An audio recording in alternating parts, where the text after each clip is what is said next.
Hello and welcome to another video. Today we will be learning about vectors. So some quantities like temperature, distance, height, area, etc. can be represented by just a single number that represents the size. For example, a pencil can be 10 centimeters. 10 centimeters is all the information that I know, and I know everything about the pencil. There are other quantities such as force, velocity, and acceleration that have a magnitude or a size, but also have a direction. So, for example, if I say I'm going to start at a certain point, like a school, and then I'm going to walk 10 miles, you really don't know the whole picture of what's going on. You know, you start at the school and you walk 10 miles, but you could have walked 10 miles to the east, to the west, north, or south. You could have also walked northeast.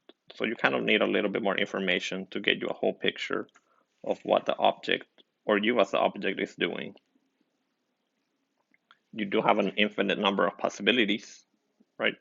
Depending on where you go. Um, so that's what we use vectors for, to represent situations that have both a magnitude and a direction. In math, we represent vectors using arrows.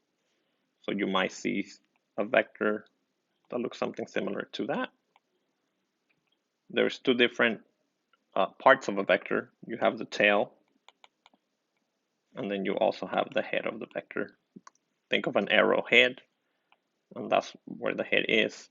Think of the tail kind of like the back part of the arrow. We usually put the vectors in component form, meaning the tail has to be placed at the origin. So that's what you can see here. This is your x and your y axis, and then this is origin, that's your tail. So then your head would be the order pair a comma b, which is the same thing as your vector in component form, a comma b. In order for your vector to be in component form, the tail has to be at the origin. So you only need two numbers to represent the vector, because again, the numbers will come from the head, and then we will always know that the tail has to be at the origin. Of course, they're not always at the origin. So in this example, we have vector rs. So when we write it using two letters, we always put the tail first and then the head at the end.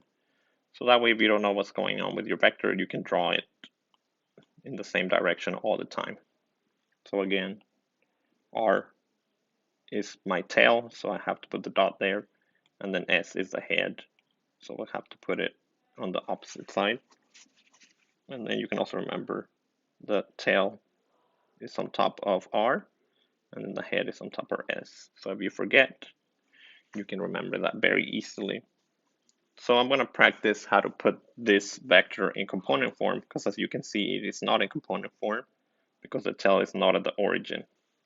The tail is actually at 1, 2, and my head is at 7, 8. In order for me to put this into component form, I have to use the head minus tail rule, which is exactly what it sounds. I'm going to put my component form, and then I'm going to take the x value from the head and subtract the x value from the tail. So that will be 7 minus 1. And then I'm going to do the same thing for my y values. My y value on my head is 8. My y value on my tail is 2. Now I just simplify 7 minus 1, which is 6, and then 8 minus 2, which is also 6. So now I know that my vector in component form is 6, 6. Again, I know my tail will be at the origin, and then my head will be at 6, 6.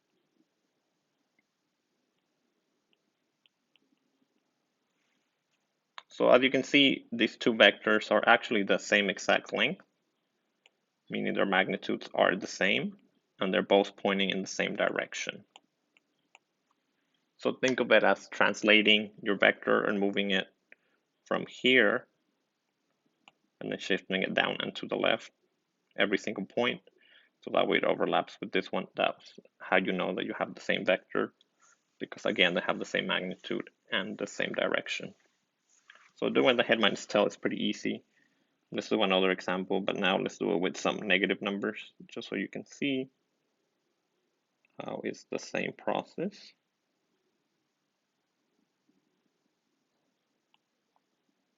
So we'll name this one Wx. So vector Wx.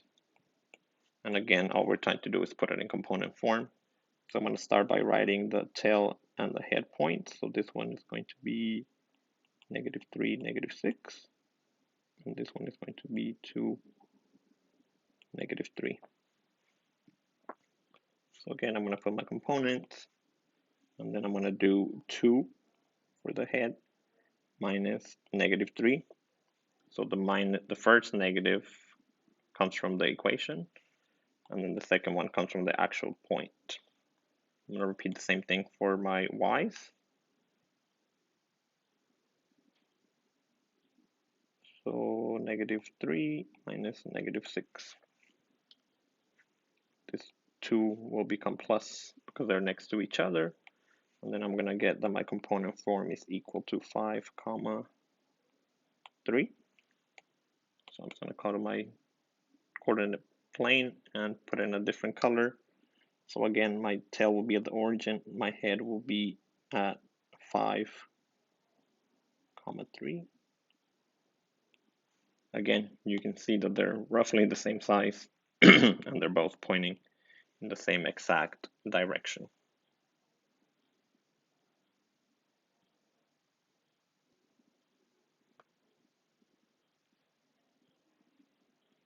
There's some other information that we can find very easily if we have a vector in component form. So let's use the examples that we have before. So we have the vector, we'll call it vector u,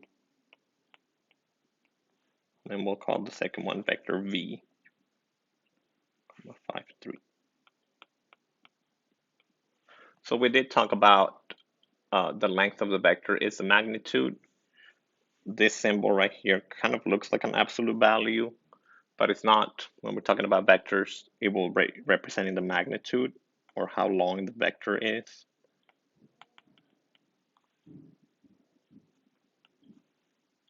So the equation to find magnitude or the length of the vector is going to be a squared plus b squared. So your first component is always a, your second component is always b. So if I want to find the magnitude of u, all I have to do is take the square root of a squared plus b squared.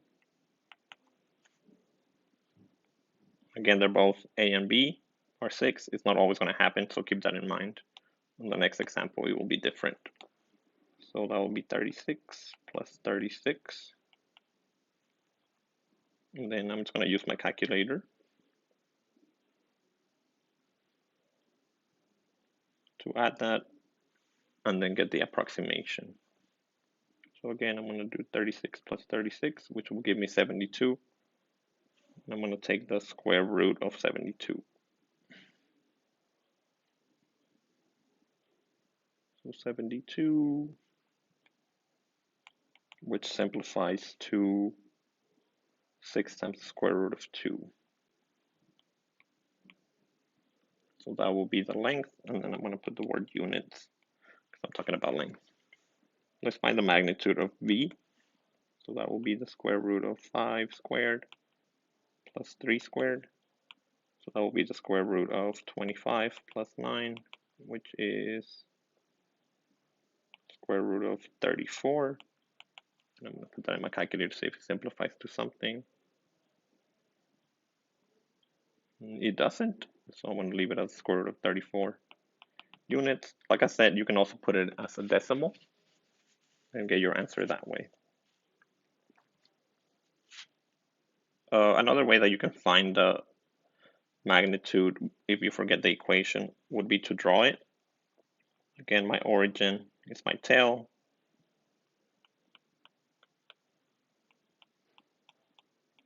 And then my head is the order pair 6, 6. So I can basically draw a right triangle every time coming down.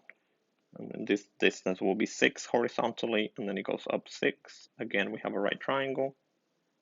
And then I can do Pythagorean theorem to figure out what the third side is.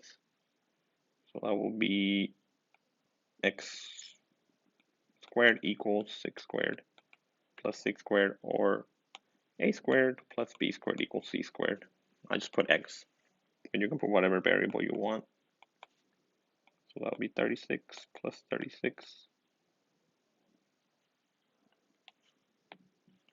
And then we get x squared equals 72. Take the square root on both sides, and then again we can simplify that to 6 times the square root of 2 units. So you can do it both ways. Finding the magnitude is pretty easy. Thank you for watching. Don't forget to like the video and subscribe if you haven't. See you next time.